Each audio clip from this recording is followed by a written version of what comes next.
നിങ്ങളും ഞാനും ഒക്കെ കേട്ടിട്ടുള്ള ഒരു കാര്യമാണ്. എൻ്റെ സ്ഥാപനം വിജയിക്കുന്നില്ല.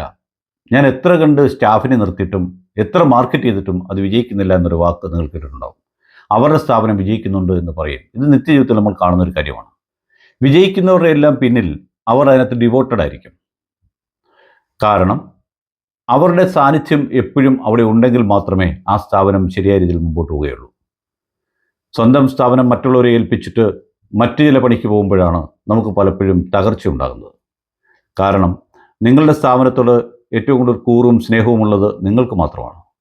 അതറിയാത്തവർ ആ പണിക്ക് പോകാതിരിക്കുന്നതാണ് പരാജയപ്പെടാതിരിക്കാനുള്ള നല്ല മാർഗം. അങ്ങനെ നമുക്കൊന്ന് ചിന്തിച്ചു നോക്കാം. നിങ്ങളുടെ ചുറ്റുപാടും നോക്കുക.